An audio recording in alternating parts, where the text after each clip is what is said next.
Grow classes के YouTube channel पर मैं वीर शुक्ला आप सबका हार्दिक स्वागत करता हूं। जैसा कि आप लोग देख पा रहे हैं, संपूर्ण भारत का भूगोल जियोग्राफी एनसीईआरटी का पूरा निचोड़ एक ही वीडियो में लेकर आया हूं। अगर आप लोग नए हैं तो चैनल को सब्सक्राइब कीजिएगा। हम देरी ना करते हुए आगे की तरफ बढ़ते हैं।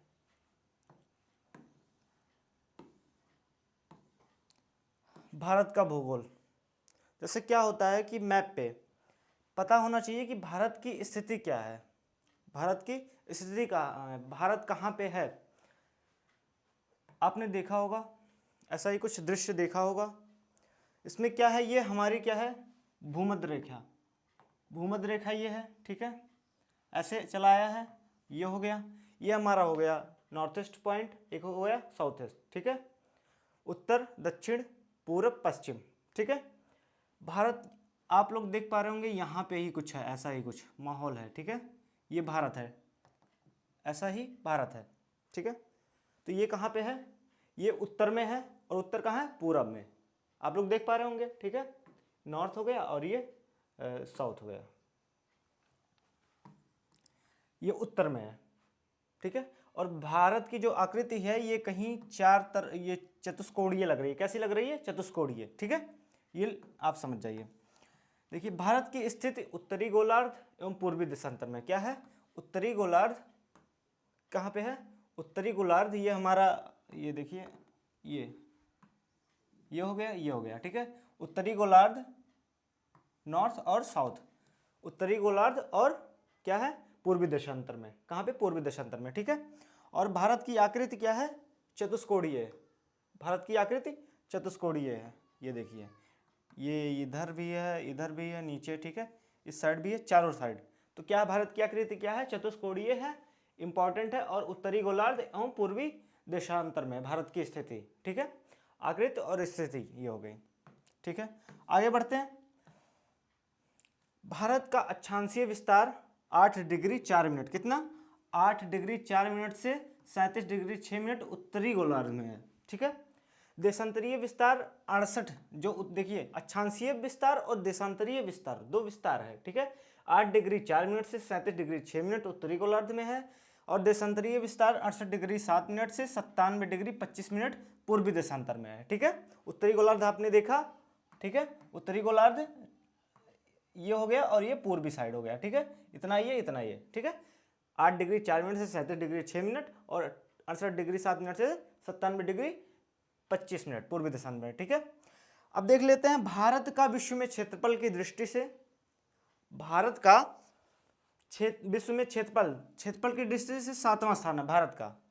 और पहले पे कौन है, फर्स्ट पे कौन है, रसिया, ठीक, कौन, रसिया है, ठीक है, रसिया। और जनसंख्या की दृष्टि से प्रथम स्थान पर, अभी सेकंड पे था, चीन आगे चल रहा था, लेकिन जैसी स्थिति है भारत प्रथम स्थान पे, ठीक है, स्थान पर है। आगे बढ़ते हैं। विश्व में स्थान देखिए, भारत का क्या है, देश का देखिए, क्षेत्रफल के अनुसार पहले नंबर पर क्या है, क्षेत्रफल के अनुसार फर्स्ट नंबर पे रूस है, ठीक है, लेकिन जनसंख्या के आधार पर फर्स्ट नंबर पर भारत है विश्व में। सेकंड नंबर पर क्षेत्रफल के अनुसार कनाडा सेकंड नंबर पर है क्षेत्रफल, और सेकंड पर क्या है, चीन, ठीक है। थर्ड नंबर पे क्या है, चीन है क्षेत्रफल के अनुसार, और फोर्थ पे जनसंख्या के अनुसार यूएसए, ठीक है, United states of America. Fourth number पर यूएसए है, किस पे, क्षेत्रफल के अनुसार, और फिर इंडोनेशिया है फोर्थ नंबर पे जनसंख्या के आधार पर। फिफ्थ नंबर पर क्या है, ब्राजील है, किस पर, क्षेत्रफल के अनुसार, और क्या नाम है, फिफ्थ नंबर पर भी ब्राजील है, किसके, जनसंख्या के आधार पर, ठीक है। ये है ऐसा ही कुछ है, देख लीजिएगा। भारत देखिए 7वें नंबर पर है, किस पर, क्षेत्रफल के अनुसार, ठीक है, और 7वें नंबर पर जनसंख्या के आधार पर कौन है, नाइजेरिया, ठीक है, ऐसे ही। 8वें नंबर पर अर्जेंटीना और उस पर क्या नाम है, क्षेत्रफल के अनुसार, और बांग्लादेश जनसंख्या के आधार पर, ठीक है। आगे बढ़ते हैं। नेक्स्ट, भारत का कुल क्षेत्रफल, भारत का कुल क्षेत्रफल क्या है, 32,87,263 वर्ग किलोमीटर, किलोमीटर नहीं, वर्ग किलोमीटर, ठीक है। जो कि विश्व के कुल क्षेत्रफल का कितना है 2.42%। भारत का क्षेत्रफल जो है विश्व के कुल क्षेत्रफल का 2.42% है। ठीक है, भारत में कुल जनसंख्या क्या है, जैसे भारत की जनसंख्या जैसे अगर 100 होगा, जैसे भारत में 100 लोग, पूरे विश्व में 100 लोग हैं, तो भारत में कितने हैं 17 लोग, 17.7 लोग, मतलब 18 के आसपास। तो भारत में विश्व की कुल जनसंख्या का कितना हिस्सा है, निवास करता है, जनसंख्या का 17.7% हिस्सा निवास करता है भारत में, विश्व का। ठीक है, इंपॉर्टेंट एकदम क्रीम क्वेश्चन लेके आए हुए हैं, केवल आप देखते जाइए आराम से। ठीक है, एक ही क्लासेस में ज्योग्राफी का पूरा निचोड़, एनसीईआरटी का। ठीक है, आगे बढ़ते हैं। उत्तर से दक्षिण विस्तार 32 से 14 किलोमीटर। अब आगे देखिए, ये देखिए क्या है, उत्तर से दक्षिण विस्तार। ये हमारा भारत है, दिखाई दे रहा है आप लोगों को। उत्तर से दक्षिण ये है उत्तर की तरफ, जिसको नॉर्थ करते हैं, ये है साउथ ईस्ट। ठीक है, ये देखिए, ये हो गया उत्तर, ये हो गया पूरब। ठीक है, पूर्व, और ये हो गया पश्चिम। ठीक है, पश्चिम। क्या कह रहा है, उत्तर से दक्षिण विस्तार 3214, उत्तर से दक्षिण, ये 3214 किलोमीटर है, इतना इसकी जो लंबाई है, ये पूरा जो क्षेत्रफल है ये 3214 किलोमीटर है। ठीक है, टोटल लंबाई यहां से लेकर यहां तक है। यहां तक आप लोग को पता है क्या है, जम्मू कश्मीर। ठीक है, इस साइड अभी बता रहे हैं, अभी इसके बारे में बताएंगे। 3214 किलोमीटर कहां से, उत्तर से दक्षिण विस्तार, और फिर क्या है पूरब से, क्या पूरब से पश्चिम में विस्तार कितना 2933, ये 2933 किलोमीटर है। ठीक है, समझ गए होंगे ना। और भारत क्या है, चतुष्कोणीय है। एक देखिए इधर साइड, इस साइड, इस साइड, इस साइड। ठीक है, भारत चतुष्कोणीय है। ठीक है, आगे बढ़ते हैं, आगे बताते हैं। भारत का सबसे पूर्वी बिंदु, जो भारत का सबसे पूर्वी बिंदु है, अरुणाचल प्रदेश में वलांग की बूथ। क्या, ये देखिए एक सेकंड, ये है। ठीक है, पूर्वी बिंदु, ये पूरा बना। पूर्वी बिंदु क्या है, अरुणाचल प्रदेश। क्या, अरुणाचल प्रदेश। ठीक है, यहाँ वलांग की बूथ जो है ये है सबसे पूरब में, जो है वलांग की बूथ, अरुणाचल प्रदेश। अब देखिए पश्चिम बिंदु गुजरात में सक्रिय कच्छ जिला में है, ये पश्चिमी बिंदु है, ये यहाँ पे क्या है, ये कच्छ है। यहाँ पे गुजरात है, आप लोगों को पता होगा, यहाँ पे अरुणाचल प्रदेश है। ठीक है, यहाँ पे किवूत है, और यहाँ पे जो क्या है, गुजरात में कच्छ जिला, कच्छ। ठीक है, आपने देखा होगा वहाँ पे कई लड़ाइयाँ हुई थी। ठीक है, ये उस पर एक मूवी बनी है अजय देवगन की, आई थिंक, याद नहीं आ रहा, कच्छ के बारे में शायद बताएंगे, उससे याद नहीं आ रहा अभी। फिलहाल ऐसे जान लीजिए, भारत का जो पश्चिमी जिला है, सबसे पश्चिमी जिला है वो गुजरात का कच्छ जिला है। ठीक है, और ये किबूत है। ठीक है, अरुणाचल प्रदेश का। ठीक है, आगे सबसे उत्तरी बिंदु इंदिरा काल है, सबसे उत्तरी बिंदु जम्मू कश्मीर वाला। ठीक है, सबसे ऊपर एकदम, और जो केंद्र शासित प्रदेश लेह में स्थित है। ठीक है, सबसे दक्षिणम बिंदु इंदिरा पॉइंट है। इंदिरा पॉइंट को क्या कहते हैं, पिग्मेलियन पॉइंट। क्या कहते हैं, इंदिरा पॉइंट को पिग्मेलियन पॉइंट कहते हैं। ठीक है, और पार्सन्स पॉइंट के नाम से जाना जाता था, पहले क्या था, पार्सन्स पॉइंट को जाना जाता था। ठीक है, अब किसके नाम से जानता है, पिग्मेलियन पॉइंट के नाम से जाना जाता है। ठीक है, दक्षिणम बिंदु क्या है, इंदिरा पॉइंट। ठीक है, दक्षिणम बिंदु इंदिरा पॉइंट है। ठीक है, और देखिए ये इंदिरा पॉइंट है आपका, ये इंदिरा पॉइंट है। ठीक है, सबसे एक सेकंड, दक्षिणम बिंदु वो तो उत्तर को गया, ये दक्षिणम बिंदु क्या है, इंदिरा पॉइंट है। ठीक है, इंदिरा पॉइंट निकोबार द्वीप समूह में स्थित है। किसमें, निकोबार द्वीप समूह में स्थित है। इसकी भूमध्य रेखा से दूरी कितना है, 876 किलोमीटर। भूमध्य रेखा से दूरी कितना है, 876 किलोमीटर है। ठीक है, अब देखिए प्रायद्वीपीय भारत का सबसे दक्षिणी भाग तमिलनाडु के केप कोमेरियन, कन्याकुमारी में स्थित है। प्रायद्वीपीय क्या होता है, प्रायद्वीपीय वो होता है, प्रायद्वीप का मतलब होता है जो पानी से घिरा होता है, तीन तरफ से पानी से घिरा होता है, उसे क्या कहते हैं, प्रायद्वीपीय भारत कहते हैं। ठीक है, प्रायद्वीपीय कहते हैं उसको। अभी हम बताते हैं इसके बारे में।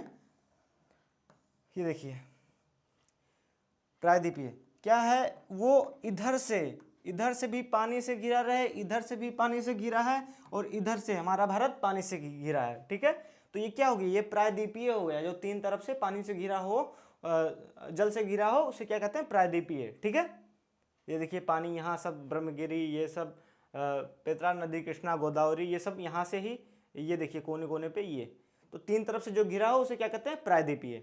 ठीक है, आगे भारत की स्थल सीमा की लंबाई, जो भारत की स्थल सीमा की लंबाई कितना है, 15,200 किलोमीटर। कितना? 15,200 किलोमीटर है भारत की स्थल सीमा की लंबाई। ठीक है, अब देखिए जो स्थल सीमा, जैसे कि हमारे ये देखिए भारत क्या है, तीन तरफ से पानी से घिरा है, इधर इधर इधर। ठीक है, अब ये हो गया जल सीमा, हो गया तीनों साइड जल सीमा, लेकिन जो इस साइड है, यहाँ पे है, इस साइड, ठीक है, यहाँ पे ये स्थल सीमा हो गया, तो इसकी लंबाई बता रहे हैं। ठीक है, इसकी लंबाई बता रहे हैं, उसको स्थल सीमा कहते हैं। तो उसकी स्थल सीमा की लंबाई क्या है, 15,200 किलोमीटर। ठीक है, स्थल सीमा की, और जल सीमा की अलग होगी। ठीक है, तो भारत की स्थलीय सीमा की लंबाई कितनी है, देखिए स्थल सीमा, जैसे ये देखिए, ये इधर इधर भी जल से हो गया, इधर भी जल से, इधर से। ठीक है, बांग्लादेश, ठीक है, पाकिस्तान, ठीक है, चाइना, ठीक है, नेपाल, इस साइड ऐसे म्यांमार। ठीक है, ये सब है, ये जो हिस्सा है हमारा, ये क्या है, स्थल है, स्थल है। बाकी ये वाला क्या है, जल है। तो इसकी लंबाई देखिए, बांग्लादेश की स्थल सीमा की लंबाई कितना है, 4,096। कितना? 4,096। और चीन का क्या है, भारत से जो सटा हुआ स्थल सीमा, 3,488। और पाकिस्तान से 3,323 किलोमीटर, 3,323। नेपाल का 1,751 किलोमीटर। ठीक है, म्यांमार का 1,643 किलोमीटर। ठीक है, ये हमारी स्थल सीमा की लंबाई है। ठीक है, हाँ, इंपॉर्टेंट कर लेना, लिख लेना, बहुत इंपॉर्टेंट है। तटीय भाग की लंबाई, तटीय भाग की लंबाई क्या है, 7,516 किलोमीटर।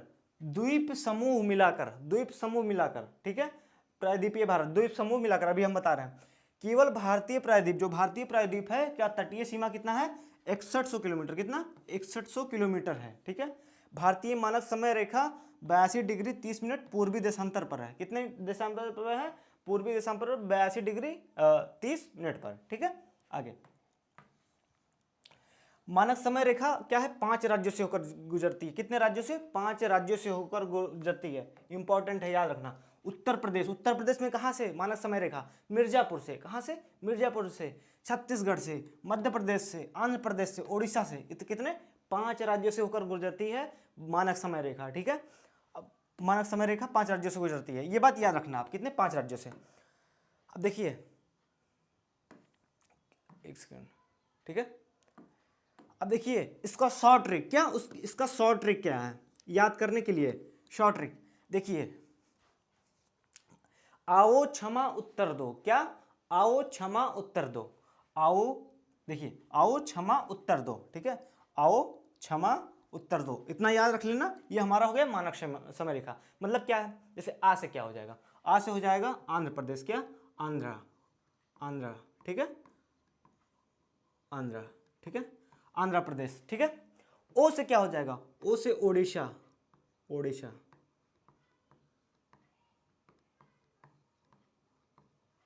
उड़ीसा हो गया। ठीक है, छा से क्या हो जाएगा, छा से क्या हो जाएगा, छत्तीसगढ़। क्या? छत्तीसगढ़, छत्तीसगढ़। ठीक है, मां से क्या हो जाएगा, मां से मध्य प्रदेश, मध्य प्रदेश। उत्तर से क्या हो जाएगा, उत्तर से उत्तर प्रदेश हो जाएगा। क्या हो जाएगा, उत्तर प्रदेश, उत्तर प्रदेश। ठीक है, और क्या बचा, 1 2 3 4 5, क्या होगा, 1 आंध्र प्रदेश, ओडिशा, छत्तीसगढ़, मध्य प्रदेश, उत्तर प्रदेश। ठीक है, 2। ठीक है, इतना। आओ क्षमा उत्तर दो।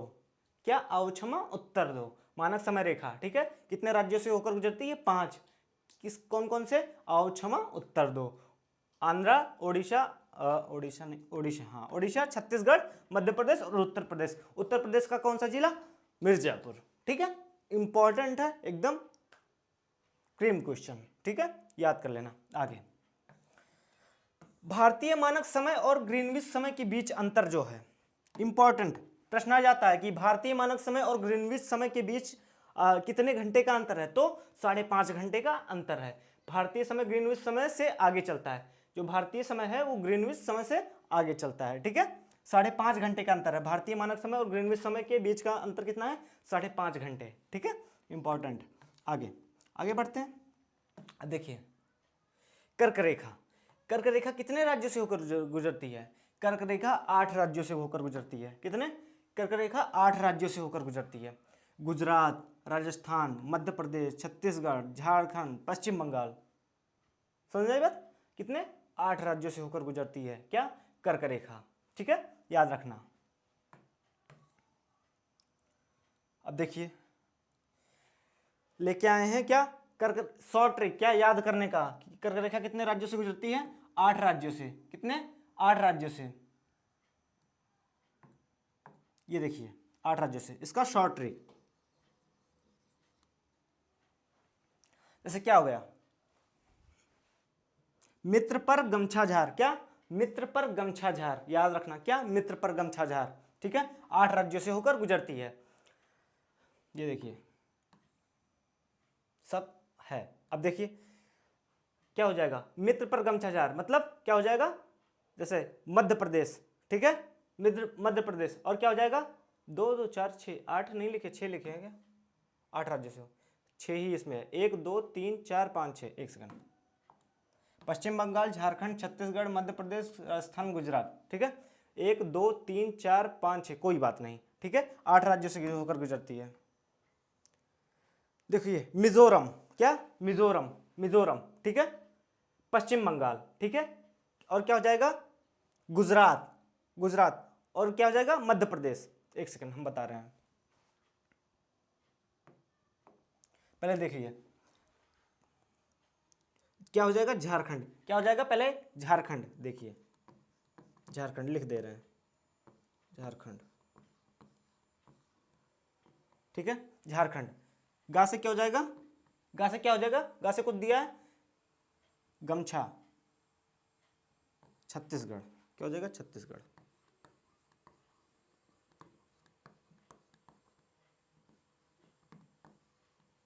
गा से गुजरात।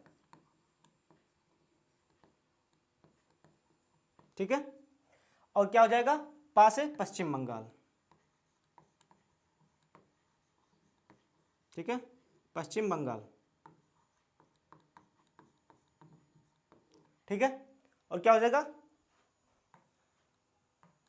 क्या हो जाएगा? मिजोरम। क्या हो जाएगा? मिजोरम। ठीक है, और क्या बचा?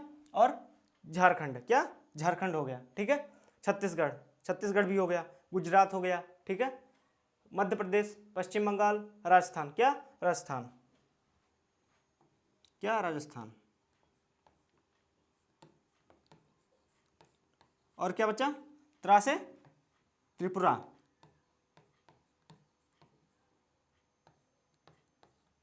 ठीक है, 1 2 3 4 5 6 7। और कौन सा बचा? छत्तीसगढ़ हो गया, मध्य प्रदेश हो गया, राजस्थान, झारखंड। क्या? झारखंड। ठीक है, पश्चिम बंगाल। ये हो गए 8। ठीक है, ये हो गए 8।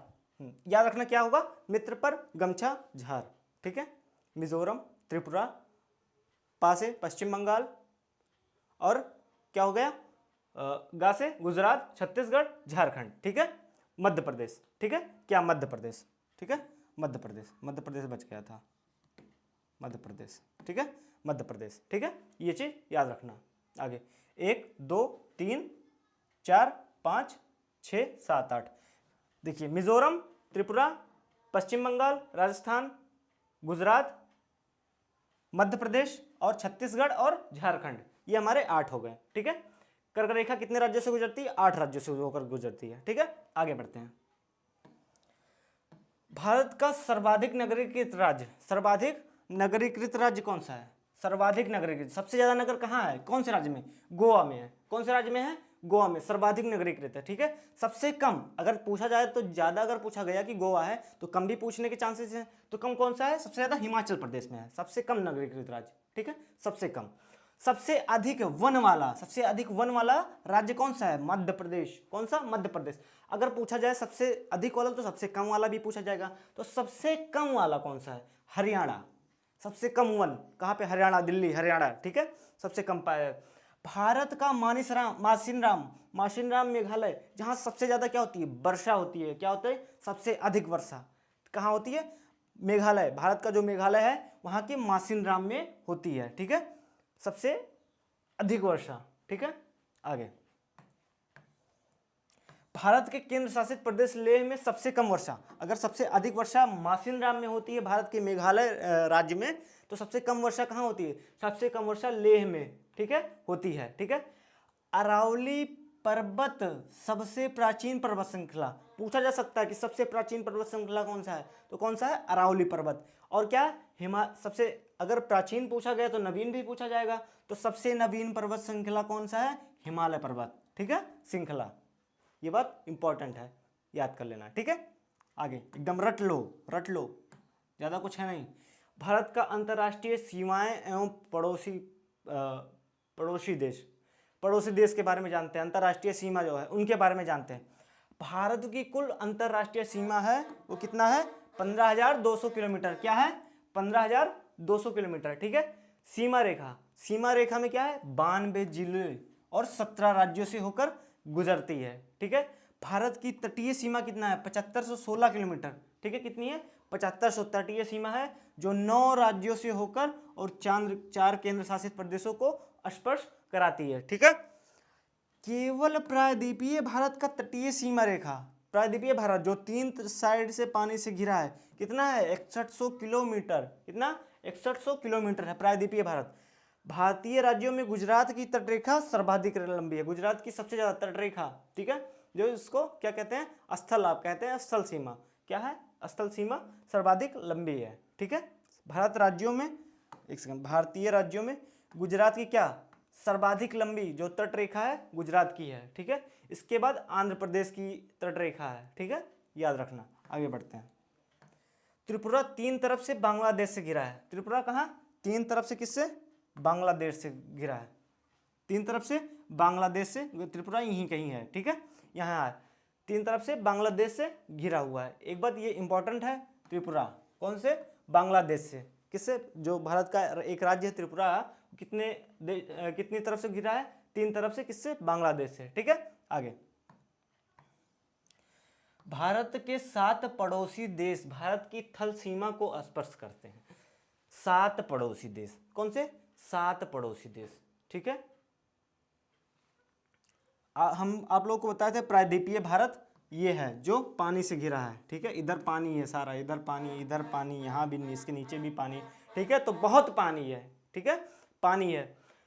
तो जो पड़ोसी देश जो भारत की थल सीमा से, जल से नहीं थल से, ये है, ठीक है, ये सब, ठीक है, क्या है? ये थल सीमा से घिरे हुए हैं, ठीक है। पाकिस्तान, अफगानिस्तान, चीन, नेपाल, भूटान, बांग्लादेश, ठीक है, किससे? थल सीमा, ठीक है, जो थल सीमा को स्पर्श करते हैं। बाकी ये जल सीमा इधर आप आ जाएंगे, ठीक है। आगे बढ़ते हैं। आगे क्या है?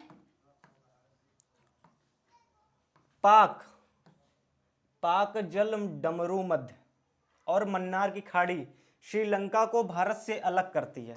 अब जान लेते हैं कि ये पाक जल डमरू मध्य क्या है। क्या? पाक जल डमरू मध्य और मन्नार की खाड़ी श्रीलंका को भारत से अलग करते हैं। पाक जल डमरू मध्य को पाक जल संधि के नाम से जाना जाता है। पहले एक चीज याद रख लो, अभी मैं बताता हूं कि पाक जल डमरू मध्य क्या है। मन्नार की खाड़ी श्रीलंका को भारत से अलग करती है। क्या? मन्नार की खाड़ी श्रीलंका को भारत से अलग करती है।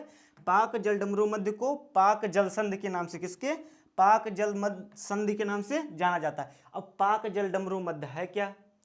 पाक जल डमरू मध्य और मन्नार की खाड़ी, जैसे आप यहाँ आ गए, ये भारत का नक्शा है, ऐसे ही कुछ है, नीचे ये कटा हुआ है, ठीक है, ये होगा ऐसे, और यहाँ से ऐसे आप देखते हैं कि ये ऐसे, ये श्रीलंका है यहाँ पे, तो ये जो है ये मन्नार की खाड़ी है, ये यहाँ पे जो अलग करता है यही पाक जल डमरू मध्य है। यहाँ पे एक संधि हुई है, ठीक है, जिसको पाक संधि के नाम से, पाक जल संधि के नाम से जाना जाता है। पाक का मतलब ये नहीं है पाकिस्तान वाला, PALK वाला है। कौन सा?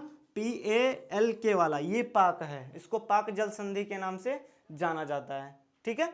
ये चीज इंपॉर्टेंट है, याद कर लें। इसे पाक जल डमरू मध्य ही कहते हैं। और मन्नार की खाड़ी जो भारत को और श्रीलंका को से अलग करती है, ठीक है।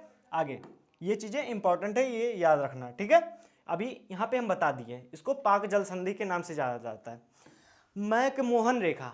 अब मैकमोहन रेखा क्या है? मैकमोहन रेखा भारत और चीन के बीच स्थित है। भारत और चीन के बीच स्थित है। इस रेखा को क्या कहते हैं? मैकमोहन रेखा कहते हैं। यह रेखा बान 1914 में शिमला समझौता में निर्धारित गई थी। अब ये देखिए मैकमोहन रेखा, ये देखिए इस रेखा को जो भारत और चीन को अलग करती है, इस रेखा को, ये जो है ये बॉर्डर है, इसको क्या कहा गया? इसको नाम दिया गया मैकमोहन। क्या नाम दिया गया? मैकमोहन। ठीक है, याद रखना मैकमोहन। क्या नाम दिया गया? मैकमोहन। ठीक है, ये इंपॉर्टेंट है, याद रखना। ठीक है, ये कब हुआ था? शिमला समझौते के अंदर ये चीज हुआ गया था कि इसका जो नाम रहेगा ये 1914 में इसका नाम मैकमोहन। ठीक है, भारत और चीन का। ठीक है, आगे नेक्स्ट क्या है, आगे बढ़ते हैं। 1914 में, ठीक है, 1886 में सर डूरंड द्वारा, कौन से? सर डूरंड, एक लोग सर डूरंड थे, उनके द्वारा क्या हुआ था? एक सेकंड। सर डूरंड द्वारा भारत और अफगानिस्तान के बीच डूरंड रेखा, जो भारत और अफगानिस्तान के बीच है वो डूरंड रेखा स्थापित गई, परंतु यह रेखा या अफगानिस्तान एवं पाकिस्तान के मध्य है, उसको क्या कहते हैं? डूरंड रेखा। जैसे वहां पे मैकमोहन रेखा है जो ऐसे ही, एक सेकंड,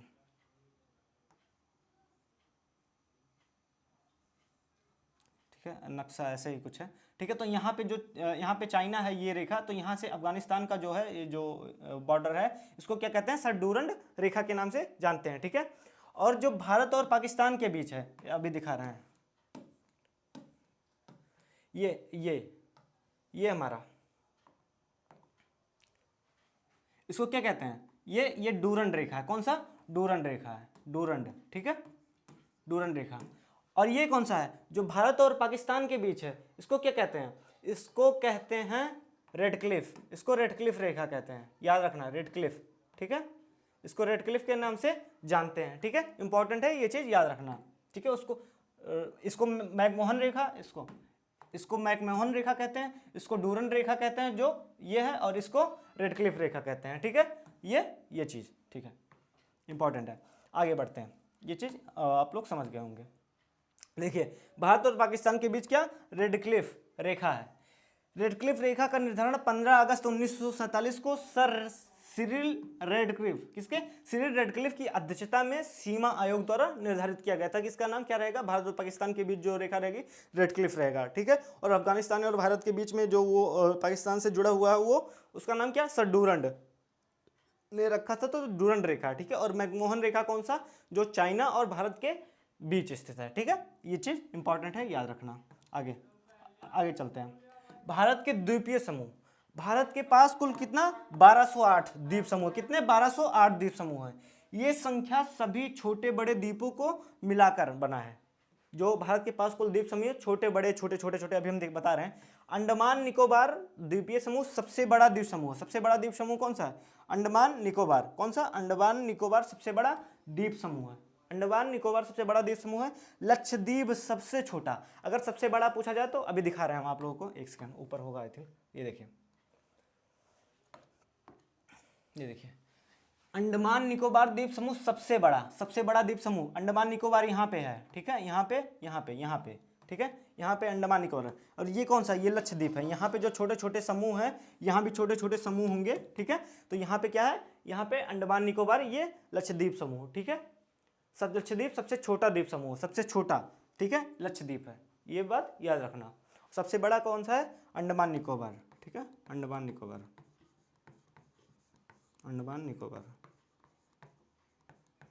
ठीक है, और यहाँ पे लक्षद्वीप। कौन सा? लक्षद्वीप। ठीक है, ये चीज इंपॉर्टेंट है, याद रखना। ये भारत अपना है, चतुष्कोणीय है। ठीक है, आगे अंडमान निकोबार। अब अंडमान निकोबार पर क्या बनता है? अंडमान निकोबार कहाँ है? बंगाल की खाड़ी में है। कहाँ पे? बंगाल की खाड़ी में। जो बर्मा म्यांमार में हिमालय पर्वत को अराकान योमा पर्वत, जो अराकान योमा पर्वत है म्यांमार में, क्या उसे कहा जाता है? रखाइन पर्वतमाला उसको कहते हैं, जो अराकान पर्वतमाला है इसको क्या कहते हैं, रखाइन पर्वतमाला के नाम से भी जानते हैं। ठीक है, इसका फैलाव उत्तर से दक्षिण की ओर है, उत्तर से दक्षिण की ओर, जैसे हमारा ये नॉर्थ ईस्ट हो गया और ये साउथ ईस्ट हो गया, तो उत्तर से दक्षिण की तरफ है। ठीक है, ये चीज हो गई। यही पर्वत श्रृंखला आगे बंगाल की खाड़ी में समुद्र के नीचे से ऊपर उठती है। ठीक है, इसे अंडमान निकोबार द्वीप समूह कहा जाता है। ठीक है, आगे चलते हैं। अंडमान निकोबार क्या है, एक केंद्र शासित प्रदेश है। क्या याद रखना, अंडमान निकोबार एक केंद्र शासित प्रदेश है। अंडमान निकोबार द्वीप की राजधानी क्या है, पोर्ट ब्लेयर। क्या है, अंडमान निकोबार की राजधानी पोर्ट ब्लेयर है। सभी छोटे छोटे द्वीप मिलाकर कुल द्वीपों की संख्या 572 है। कितनी है, 572। ठीक है, अंडमान निकोबार समूह 4 भागों में बटा हुआ, 4 भागों में। नंबर 1 उत्तर अंडमान, क्या नंबर फर्स्ट क्या है, उत्तर अंडमान। ठीक है, इसके बारे में जान लेते हैं। अंडमान निकोबार द्वीप समूह का सबसे उच्चतम बिंदु सैडल पीक यहीं पर है। इसकी ऊंचाई 732 किलोमीटर है। क्या है, 732 मीटर है इसकी ऊंचाई। ठीक है, ये उत्तर अंडमान हो गया। ठीक है, आगे देखते हैं। और उसके बाद क्या है, मध्य अंडमान। पूरे द्वीप समूह का सबसे बड़ा क्या है, सबसे बड़ा भाग यही है। कौन सा, मध्य अंडमान। ठीक है, दक्षिण अंडमान के बारे में देख लेते हैं। अंडमान निकोबार द्वीप समूह की राजधानी पोर्ट ब्लेयर यहीं पर स्थित है, जिसको दक्षिण अंडमान के नाम से जाना जाता है।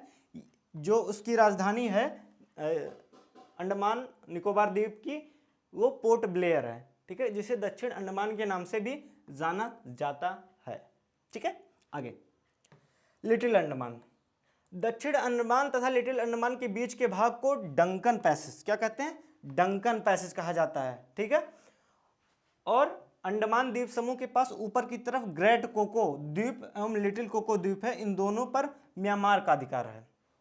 याद रखना, अंडमान द्वीप समूह के पास उत्तर की तरफ ग्रेट कोको द्वीप और लिटिल कोको द्वीप है। इन दोनों पर किसका अधिकार है, म्यांमार का, भारत का अधिकार नहीं है। ठीक है, याद रखना। उत्तरी अंडमान द्वीप के पास नारकोंडम द्वीप क्या है एवं बैरन द्वीप स्थित है। ये दोनों ही द्वीप भारत के अधिकार में है। जैसे वहां पे क्या है, ग्रेट कोको द्वीप और लिटिल कोको द्वीप किसके, म्यांमार के अधिकार में है, वैसे ही नारकोंडम द्वीप एवं बैरन द्वीप स्थित जो है दोनों ही भारत के अधिकार में है, ये दोनों द्वीप। ठीक है, ये इंपॉर्टेंट है। आगे ज्वालामुखी स्थित है। ज्वालामुखी कहाँ स्थित है, वहीं पे ही। ठीक है, बैरन द्वीप पर। ठीक है, जो भारत के अधिकार में है स्थित ज्वालामुखी अभी भी सक्रिय है। क्या है, सक्रिय है। जो बैरन द्वीप पर जो ज्वालामुखी है वो भी अभी भी सक्रिय है। ठीक है, वो अंडमान देख लिए। अब निकोबार द्वीप समूह के बारे में देख लेते हैं। लिटिल अंडमान के नीचे 10 डिग्री चैनल पड़ता है। कितना, 10 डिग्री चैनल। इंपॉर्टेंट है, ऐसे पूछ लेता है लिटिल अंडमान के नीचे कितने डिग्री का चैनल है, 10 डिग्री, 5 डिग्री, 8 डिग्री, 9 डिग्री, तो 10 डिग्री पड़ता है। और उसके बाद निकोबार द्वीप समूह शुरू हो जाता है। ठीक है, निकोबार द्वीप समूह 3 भागों में बटा है। जैसे वो 4 भागों में उत्तर दक्षिण ये सब, ठीक है, वैसे ही ये 3 भागों में बटा हुआ है। ठीक है, ये कार निकोबार, लिटिल निकोबार। ठीक है, कार निकोबार, लिटिल निकोबार और ग्रेट निकोबार। जो ये ऊपर का भाग हो गया, ये नीचे का भाग हो गया, जो बीच का भाग बचा वो लिटिल निकोबार। ठीक है, निकोबार द्वीप समूह का सबसे दक्षिणी बिंदु, जो कि भारत का भी दक्षिणी बिंदु है, ग्रेट निकोबार में पड़ता है। इसे क्या, इंदिरा पॉइंट या लिटिल पॉइंट, एक सेकेंड, ये देखिए, इस जो देखिए जो सबसे क्या ना, निकोबार द्वीप समूह का सबसे दक्षिणी बिंदु, जो कि भारत का भी दक्षिणी बिंदु ग्रेट निकोबार पर पड़ता है, इसे इंदिरा पॉइंट, किसका, इंदिरा पॉइंट या पिगमेलियन पॉइंट के नाम से जाना जाता है। ठीक है, आगे लक्षद्वीप समूह, ये देखिए, इस साइड क्या है, अंडमान निकोबार, इस साइड क्या है, अंडमान निकोबार, इस साइड क्या है, लक्षद्वीप समूह। ठीक है, इसके बारे में थोड़ा सा देख लेते हैं। लक्षद्वीप समूह कहाँ है, लक्षद्वीप समूह अरब सागर में है। कहाँ पे है, इंपॉर्टेंट, कहाँ है लक्षद्वीप समूह, अरब सागर में है। लक्षद्वीप एक केंद्र शासित प्रदेश है। जैसे वो अंडमान निकोबार केंद्र शासित प्रदेश था, उसकी राजधानी पोर्ट ब्लेयर थी, वैसे ही लक्षद्वीप समूह अरब सागर में है। और लक्षद्वीप एक केंद्र शासित प्रदेश है, सबसे छोटा केंद्र शासित प्रदेश है ये। सबसे छोटा केंद्र शासित प्रदेश कौन सा है, ये लक्षद्वीप है। क्षेत्रफल मात्र 32 वर्ग किलोमीटर। कितना? 32 वर्ग किलोमीटर है। लक्षद्वीप की राजधानी कवरत्ती, क्या? कवरत्ती, क्या है? कवरत्ती है, ठीक है। लक्षद्वीप द्वीप समूह का सबसे दक्षिणी द्वीप क्या है? मिनिकॉय द्वीप है, सबसे दक्षिणी, ठीक है, नॉर्थ ईस्ट, यहाँ पे, ठीक है, सबसे दक्षिण की साइड, नीचे की साइड। इसका क्षेत्रफल 4.83 वर्ग किलोमीटर है। लक्षद्वीप समूह का अंड्रोट द्वीप सबसे बड़ा क्या है? अंड्रोट द्वीप है लक्षद्वीप में, ठीक है, सबसे बड़ा द्वीप, इसको अंड्रोट द्वीप के नाम से जानते हैं। वो सबसे बड़ा है जिसका क्षेत्रफल 4.98 वर्ग किलोमीटर है, ठीक है। आगे भारत के महत्वपूर्ण द्वीप। अब महत्वपूर्ण द्वीप के बारे में जान लो। न्यू मोर द्वीप एवं गंगा सागर द्वीप बंगाल की खाड़ी में, कहाँ? बंगाल की खाड़ी में हुगली नदी जो पड़ती है कहाँ है? कोलकाता में, ठीक है। हुगली नदी के तट पर है क्या? न्यू मोर द्वीप और गंगा सागर द्वीप, ये चीजें। उड़ीसा के तट पर व्हीलर द्वीप या अब्दुल कलाम द्वीप, ठीक है, जो कि ब्राह्मणी नदी के मुहाने पर बनता है, ठीक है। यहां से मिसाइल का परीक्षण किया जाता है। कहां से? उड़ीसा के तट पर व्हीलर द्वीप पर, ठीक है, अब्दुल कलाम द्वीप, ठीक है, ये चीज है, मिसाइल का परीक्षण किया जाता है, ठीक है।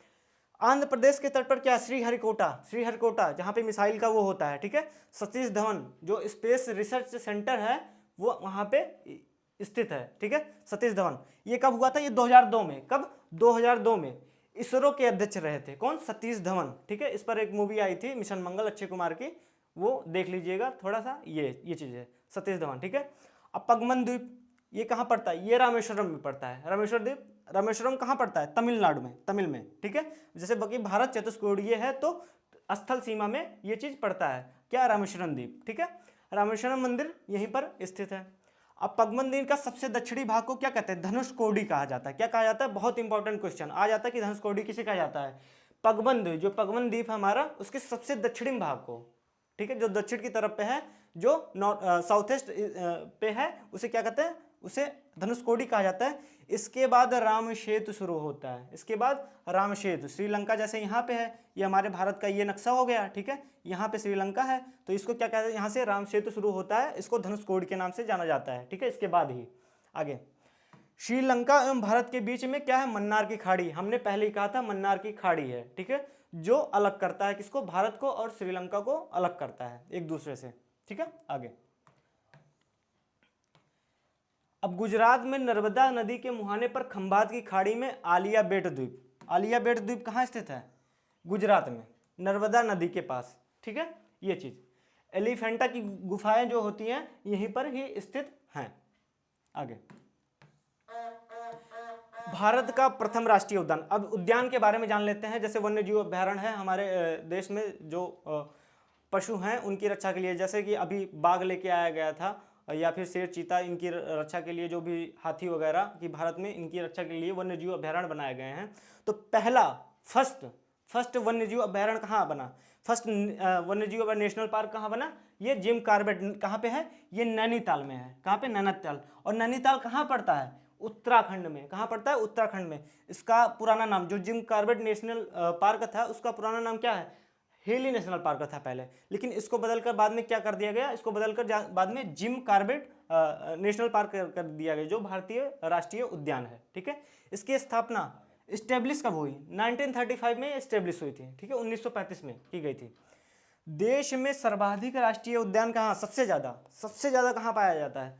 सबसे ज़्यादा जो पाया जाता है मध्य प्रदेश में। कहाँ पे सबसे ज़्यादा राष्ट्रीय उद्यान? मध्य प्रदेश में पाया जाता है।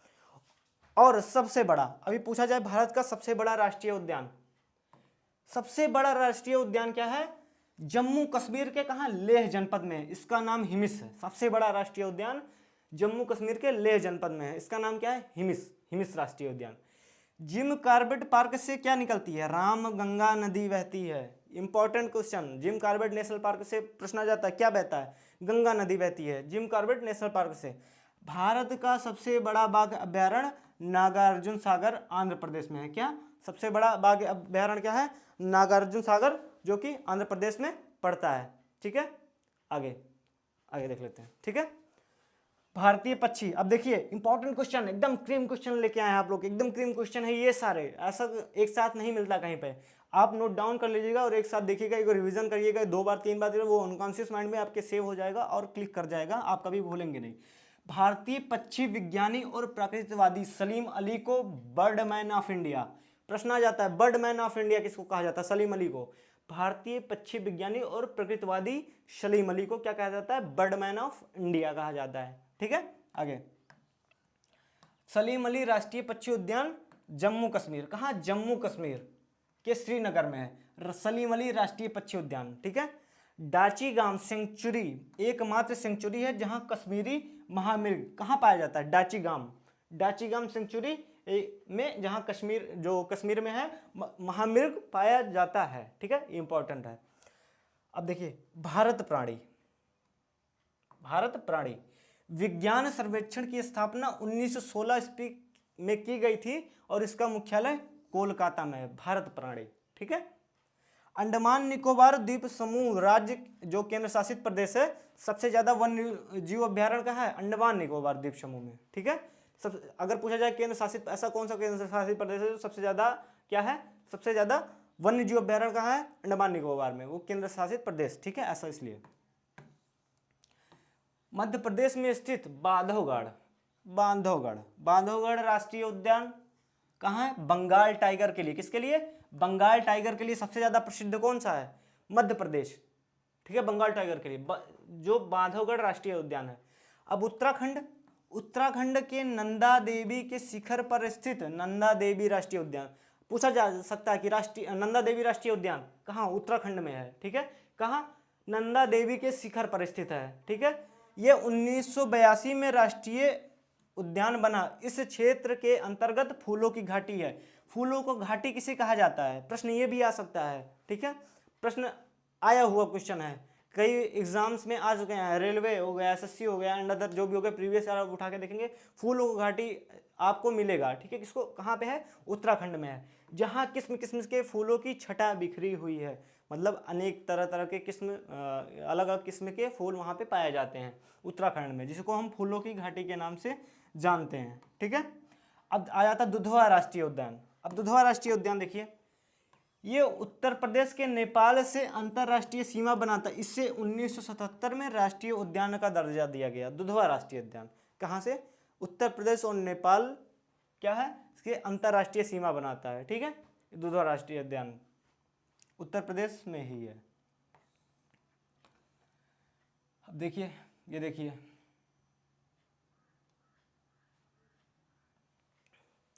अलग अलग, ये देखिए राष्ट्रीय उद्यान, देखिए मध्य प्रदेश में बांधवगढ़, पन्ना आपको दिखाई दे रहा हो तो पस्सील, मंजय, ये सब। ठीक है, राजस्थान में ये मरुस्थलीय, रणथंभौर, ये सब। सिटी फॉरवर्ड जम्मू कश्मीर में हिमिस राष्ट्रीय उद्यान यहाँ पे। हिमाचल प्रदेश में क्या है? बृहत इंद्रकिला, सिरगंगा, पिनघाटी।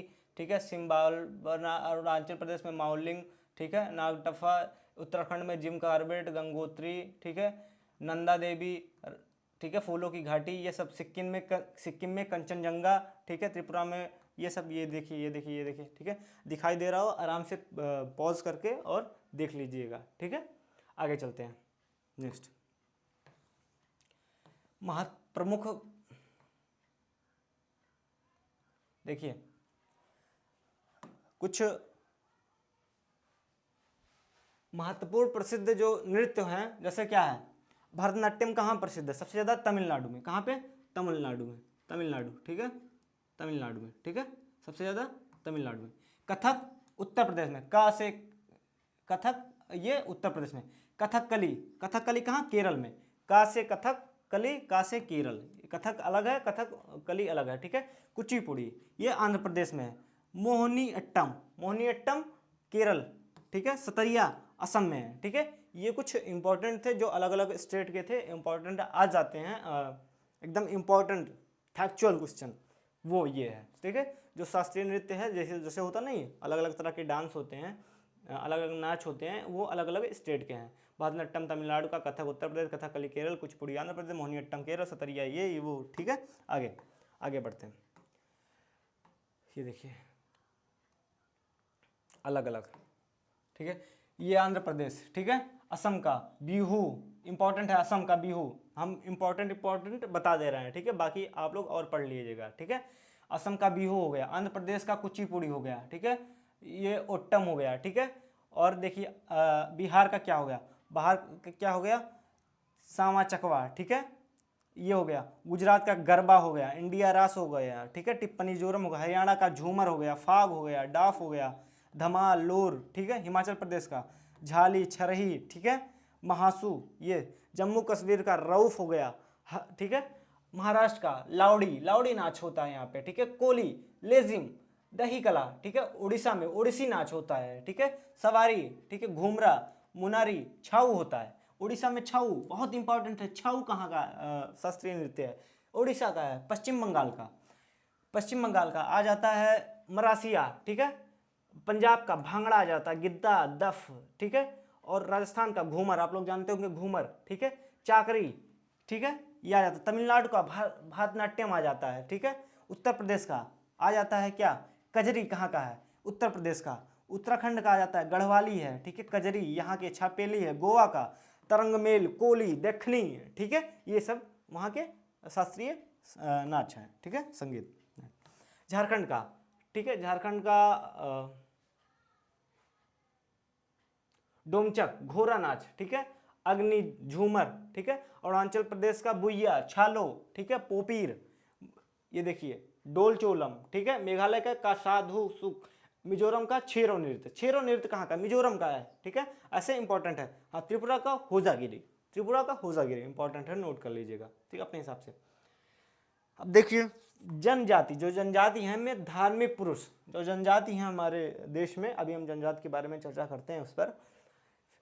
वहाँ पुजारी को पाहन कहा जाता है, पाहन कहा जाता है। धार्मिक पुरुष जो है पुजारी हैं, जैसे यहाँ पे पंडित कहा जाता है, या फिर मुस्लिमों में उनका अलग कहा जाता है, ठीक है, सिख में अलग कहा जाता है, ठीक है। वैसे ही वहाँ पे जो धार्मिक पुरुष होते हैं उनको पाहन कहा जाता है। अफ्रीका महाद्वीप को जनजाति महाद्वीप भी कहा जाता है। जो अफ्रीका महाद्वीप है उनको क्या कहा जाता है, जनजाति महाद्वीप भी कहा जाता है। भारत देश में सर्वाधिक जनजाति जनसंख्या वाला राज्य मध्य प्रदेश है। सबसे ज़्यादा जनसंख्या कहाँ है जनजातियों की, मध्य प्रदेश में।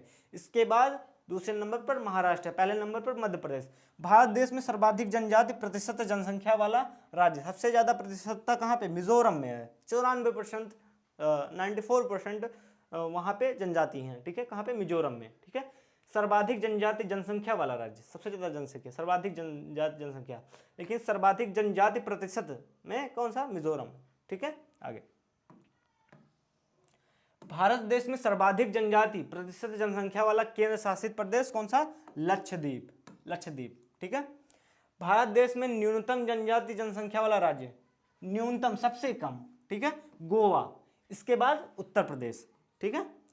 पंजाब, हरियाणा, दिल्ली एवं चंडीगढ़ में कोई भी जनजाति निवास नहीं करती। कहाँ पे, पंजाब में, ठीक है, हरियाणा, दिल्ली, चंडीगढ़, यहाँ सब कोई भी जनजाति निवास नहीं करती है। आगे, किसी भी जनजाति समुदाय अधिसूचित करने का अधिकार राष्ट्रपति के पास है। अधिसूचित करने का अधिकार किसके पास है, राष्ट्रपति के पास है। किसके पास, राष्ट्रपति के पास है। आगे, देश जनसंख्या के आधार पर सबसे बड़े 3 जनजातीय समूह, सबसे बड़ा 3 जनजाति कौन सा है, गोंड, गोंड, ठीक है, भील और संथाल। कौन सा, गोंड, भील और संथाल है सबसे ज्यादा। 3 सबसे बड़े 3। पशुपालक जनजाति है, जो पशुपालक होती हैं वो जनजाति है, टोडा जनजाति। क्या, टोडा जनजाति। अब इसके बारे में, तमिलनाडु के नीलगिरी पहाड़ी पर स्थित ये लोग निवास करते हैं जो भैंस का पालन करते हैं, क्या, टोडा जनजाति। जो गद्दी एवं बकरवाल जनजाति वो हिमाचल प्रदेश में निवास करते हैं, भेड़ बकरी, कौन सा पालन करते हैं, किसका, भेड़ बकरी का ये जनजाति। चकमा जनजाति, चकमा जनजाति क्या करते हैं, बांग्लादेश के मूल निवासी हैं तथा ये पूर्वोत्तर भारत जैसे हो गया त्रिपुरा, पूर्व की साइड, ठीक है, त्रिपुरा के शरणार्थी के रूप में प्रवेश कर गए हैं, ठीक है, चकमा जनजाति। आगे, प्रमुख झीलें, जैसे भारत में झीलें, ठीक है, झीलों के बारे में देख लेते हैं। भारत की सबसे बड़ी झील कौन सी है, चिल्का झील। कहाँ पे है ये उड़ीसा में है, ठीक है। यह एक क्या है, खारे पानी की झील है, खारे पानी की झील। झील भी अलग प्रकार की, खारे पानी की, मीठे पानी की, ठीक है, समुद्र तट के पास स्थित है। या एक लेगून झील है, कौन सा, लेगून झील, चिल्का झील, लेगून झील है, ठीक है। कहाँ पाया जाता है, उड़ीसा में। भारत की सबसे बड़ी ताजे पानी की झील, ताजे पानी की भी झील, कौन सी झील? वूलर झील। ठीक है, ये कहाँ पे है? ये जम्मू कश्मीर में है, और जम्मू कश्मीर में है। या एक क्या है? मीठे पानी की झील। जैसे क्या था? चिल्का झील कौन सा था? खारे पानी की झील। जो वूलर झील है वो कौन सा? मीठे पानी की झील। जो चिल्का झील है वो कहाँ पे पाया जाता है? उड़ीसा में पाया जाता है। और जो वूलर झील है वो कहाँ पे? जम्मू कश्मीर में पाया जाता है। ठीक है, अब भारत के सबसे ऊंचाई पर स्थित झील सिक्किम में स्थित है। सबसे ऊंचाई पर स्थित है कौन सा? झील सिक्किम में। ठीक है, इसको चोलामो झील, सोलामो झील, इसकी ऊंचाई 5330 मीटर है। इसको सोलामो झील के नाम से भी जाना जाता है। सबसे ऊंचाई पर सिक्किम में स्थित है। सबसे ऊंचाई पर कौन सा झील? चोलामो झील स्थित है। ठीक है, पूर्वोत्तर भारत त्रिपुरा की साइड आ जाते हैं। सबसे बड़ी झील मणिपुर राज्य में स्थित लोकटक झील है, सबसे बड़ी झील। ठीक है, ये चीजें हो गई। इसी के पास एक राष्ट्रीय उद्यान केबुल लामजाओ है, दुनिया का एकमात्र तैरता हुआ राष्ट्रीय उद्यान। प्रश्न आ सकता है, दुनिया का एकमात्र तैरता हुआ राष्ट्रीय उद्यान कौन सा है? केबुल लामजाओ। ठीक है, इसी के पास स्थित है। आगे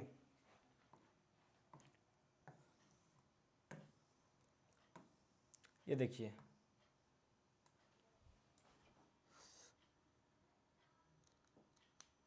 ये देखिए, जम्मू कश्मीर, राजस्थान, उत्तर प्रदेश, गुजरात, मध्य प्रदेश, महाराष्ट्र, कर्नाटक, आंध्र प्रदेश, तमिलनाडु, उड़ीसा। देखिए अलग अलग झीलें। यहाँ पे देखिए जम्मू कश्मीर में उलर झील, ये डल झील इधर है। उत्तराखंड में साताल झील, ठीक है, सांभर झील, राजसमंद झील, ठीक है। महाराष्ट्र में लोनार झील, उड़ीसा में चिल्का झील, ठीक है, उड़ीसा में चिल्का झील। जैसे क्या था? उलर झील मीठे पानी की झील है। चिल्का झील कौन सी? खारे पानी की झील है। खारा मीठा मतलब अलग अलग प्रकार का। देखे महाराष्ट्र में लोनार झील, ठीक है। आंध्र प्रदेश में कोलेरू झील, कोलेरू झील कहाँ? ये आंध्र प्रदेश में। ये पुलिकट झील, ठीक है। अभी हम इसके बारे में थोड़ा जानकारी ले लिए हैं, थोड़ा ले लिए, ठीक है। आगे बढ़ते हैं। आगे आगे क्या है? जम्मू कश्मीर। अब देखिए पेंगोंग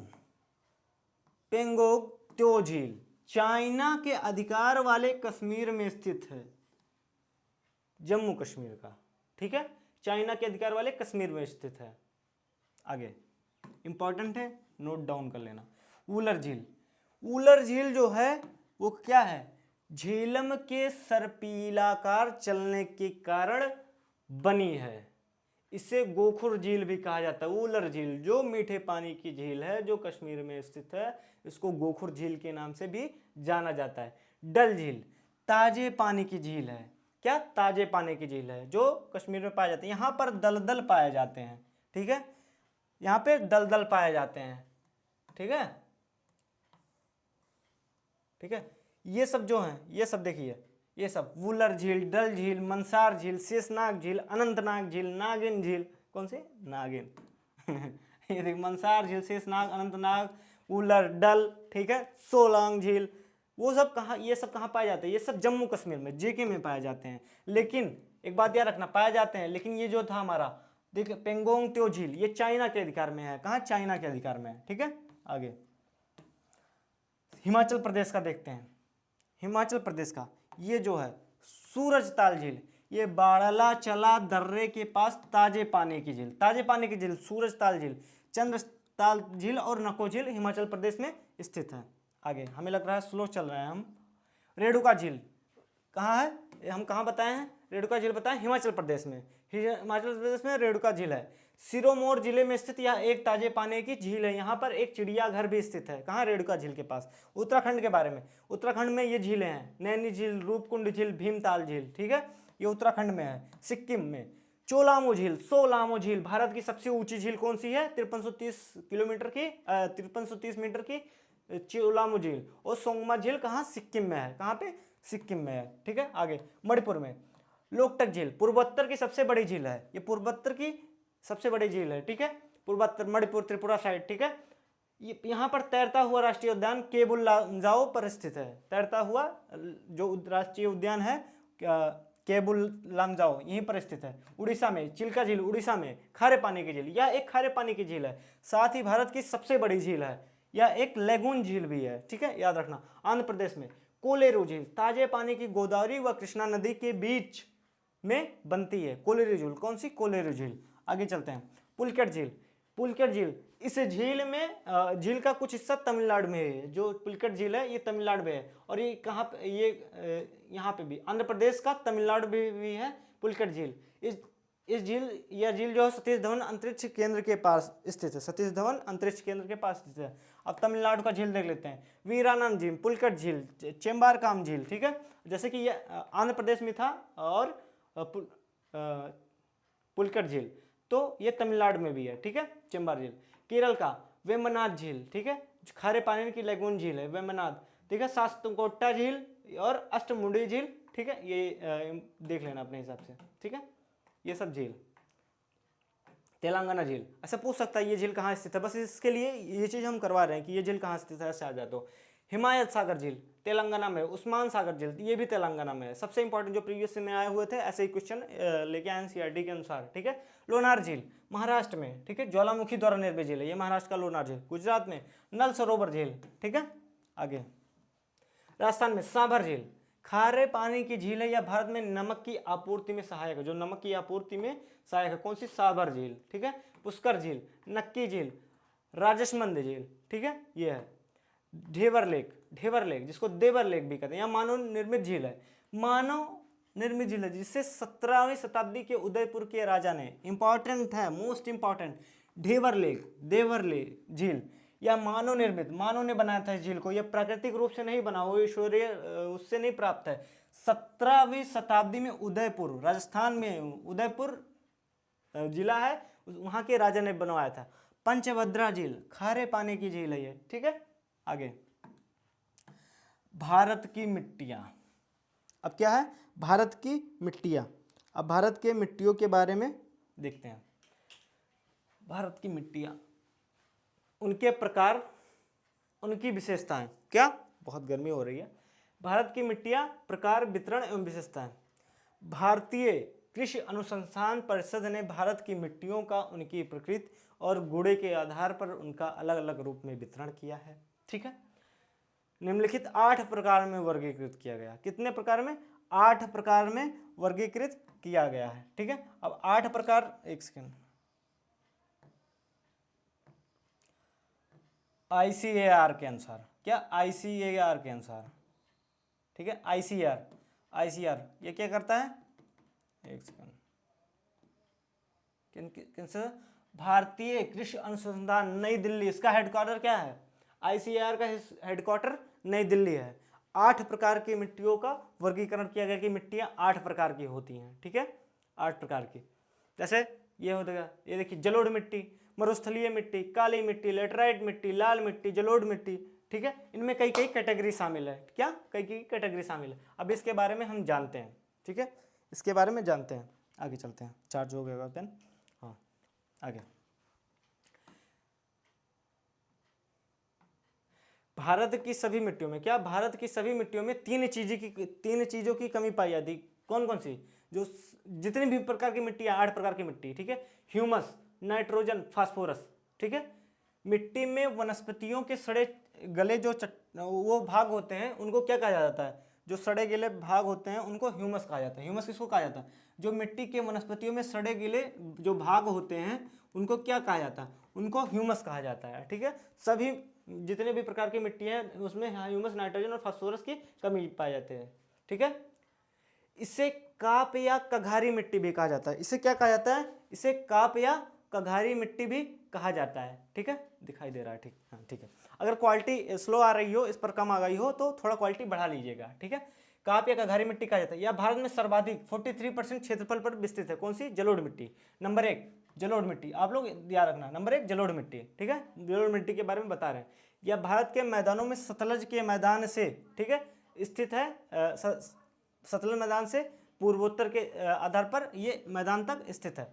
तटीय क्षेत्रों में इसके अंतर्गत महानदी, गोदावरी, कृष्णा, ये सब क्षेत्रों में पाया तथा पश्चिम तटीय जैसे केरल हो गया था, गुजरात में पाए जाते हैं। सबसे ज़्यादा कहाँ पाया जाता है?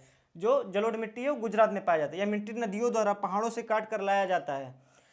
पहाड़ों से जब नदियाँ बहती हैं तो पहाड़ों का कुछ भाग उसके ढेर सारे बालू के कण में प्राप्त होता है। किसमें? कण में प्राप्त होता है, जिसे क्या कहता है? अवसाद कहा जाता है।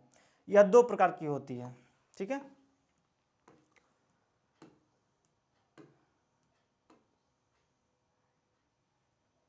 जलोढ़ मिट्टी को किसके नाम से जानते हैं? जलोढ़ मिट्टी को बांगर नाम से।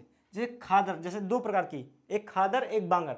खादर मिट्टी जो होती है वो अधिक उपजाऊ होती है। क्या होती है? अधिक उपजाऊ। और बांगर मिट्टी जो होती है सबसे कम उपजाऊ होती है। ठीक है, जलोढ़ मिट्टी सर्वाधिक उपजाऊ होती है। ठीक है, ये चीज होता है। बांगर क्षेत्र की मिटाई में खुदाई करने के लिए में CaCO3 की कमी है। क्या? CaCO3 की कमी है। ठीक है, किसमें? बांगर क्षेत्र की मिट्टी में, जो जलोढ़ मिट्टी है उसमें। इस मिट्टी में भी ह्यूमस, नाइट्रोजन और पोटास की कमी पाई जाती है। ठीक है, पोटेशियम और चूना प्रचुर मात्रा में पाया जाता है। किसमें? जलोढ़ मिट्टी में। नंबर 2 आ जाते हैं लाल मिट्टी। ठीक है, भारत का दूसरा सबसे बड़ा मृदा वर्ग जो कि 18% जो भारत में पाया जाता है, कौन सा पाया जाता है? लाल मिट्टी। भारत में 18% लाल मिट्टी है। उसका लाल क्यों होता है रंग? लोहे के ऑक्साइड के कारण, लोहे के ऑक्साइड के कारण इसका रंग लाल होता है। यह कहाँ पाया जाता है? यह दक्षिण भारत में सबसे ज्यादा पाया जाता है। कहाँ पे? दक्षिण भारत में सबसे ज्यादा पाया जाता है। ठीक है, दक्षिण भारत में सबसे ज्यादा पाया जाता है। ये नोट्स था, तो उस नोट्स के हिसाब से हम लेके आए हैं। इसको हम थोड़ा नॉर्मली बता रहे हैं, थोड़ा डीपली दिया हुआ है। ठीक है, ये एनसीईआरटी का नोट्स ही है। या पूर्वी पठारी भाग से कन्याकुमारी तक पाई जाती है। ठीक है, जो लाल मिट्टी होती है। नंबर 2, ठीक है, लाल मिट्टी। यह अपेक्षाकृत कम उपजाऊ होती है। लाल मिट्टी कम उपजाऊ होती है। ठीक है, यह खेती के लिए पर्याप्त उपजाऊ नहीं होती है। अब नंबर 3 काली मिट्टी के बारे में बात करते हैं। किसके बारे में? काली मिट्टी के बारे में। ठीक है, काली मिट्टी में किसकी खेती सर्वाधिक की जाती है? नंबर 3 कपास की खेती। किसकी? कपास की खेती सर्वाधिक की जाती है। ठीक है, इसको क्या कहा जाता है? इसको कपासी मिट्टी भी कहा जाता है। इसे रेगुर मिट्टी भी कहा जाता है, रेगुर मिट्टी भी कहा जाता है। ठीक है, इसे लावा मिट्टी भी कहे जाते हैं। ठीक है, यूपी में इसे करैल मिट्टी कहते हैं। काली मिट्टी को क्या कहते हैं? करैल मिट्टी है ये। ठीक है, अंतरराष्ट्रीय स्तर पर मिट्टियों का विभाजन किया गया। इसे काली मिट्टी को चेरनिज्म कहा जाता है। अंतरराष्ट्रीय स्तर पर, भारत में नहीं, अंतरराष्ट्रीय स्तर पर। इसे दक्कन पठार या मालवा पठार पर काली मिट्टी, दक्कन पठार और मालवा पठार पर काली मिट्टी सर्वाधिक पाई जाती है। इसका विस्तार सबसे ज्यादा कहाँ? महाराष्ट्र राज्य में है काली मिट्टी का। ठीक है, उत्तरी कर्नाटक महासागर, पश्चिम नेपाल, दक्षिणी पूर्व, ये सबसे ज्यादा जल धारण करने की क्षमता किसमें होती है? काली मिट्टी में होती है। ठीक है, स्वतः जुताई वाली मिट्टी भी इसे कहा जाता है। कपास का सर्वाधिक उत्पादन कहाँ होता है? गुजरात में। गुजरात में सर्वाधिक उत्पादन कपास का होता है। कहाँ? काली मिट्टी सर्वाधिक कहाँ पाई जाती है? गुजरात में। ठीक है, आगे आगे चलते हैं। लेटराइट मिट्टी। ठीक है, लेटराइट मिट्टी। इस मिट्टी के निर्माण के लिए 2 प्रमुख स्थितियां।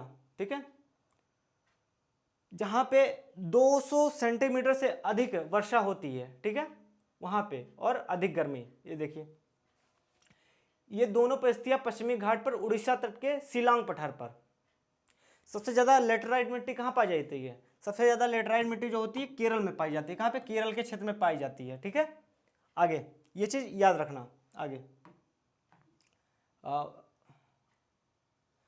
इंपॉर्टेंट मरुस्थलीय मिट्टी। इस मिट्टी का विस्तार भारत के पश्चिमी भाग में है। मरुस्थलीय मिट्टी का विस्तार सबसे ज्यादा मरुस्थलीय भाग में है। ठीक है, यह विस्तार दक्षिण पंजाब, दक्षिण हरियाणा, गुजरात के कच्छ क्षेत्र में, जो कच्छ जिला है वो, जो सबसे ज्यादा पश्चिमी क्षेत्र है।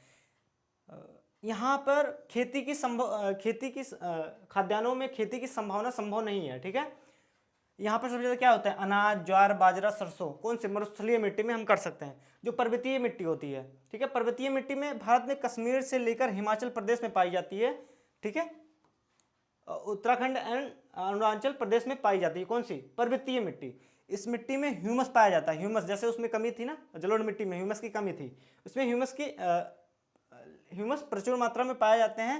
अम्लीयता का गुण होता है। किसमें? पर्वतीय मिट्टी अम्लीय होती है। ठीक है, इसमें किस चीज की खेती की जाती है? सेब, नाशपाती एवं चाय की खेती। यह एक अविकसित मिट्टी है, पूर्ण रूप से विकसित नहीं है। ठीक है, आगे लवणीय एवं क्षारीय मिट्टी। इसका देखिए, इसका निर्माण अधिक सिंचाई वाले क्षेत्र में होता है। पंजाब, हरियाणा जैसे अधिक सिंचाई होता है। ठीक है, इसका नाम रेह एवं कल्लर भी है। ठीक है, यहाँ पे सबसे ज़्यादा जो क्षारीय मिट्टी होती है इसमें सबसे ज़्यादा बरसीम, धान, गन्ना, ठीक है, ये लवण प्रतिरोधी फसल इनको भी कहते हैं, किसको, क्षारीय मृदा को, लोड़ीय मृदा जो होती है। विश्व भर की मिट्टियों को, ठीक है, 8 वर्गों में विभाजित, 11 वर्गों में, एक सेकेंड, ठीक है, विभाजित 11 वर्गों में विभाजित किया गया है। देखिए ये इंपॉर्टेंट है, कितने, 11 वर्गों में, ये याद रखना, लेकिन ICAR के अनुसार 8 वर्गों में विभाजित किया गया है, ठीक है। आगे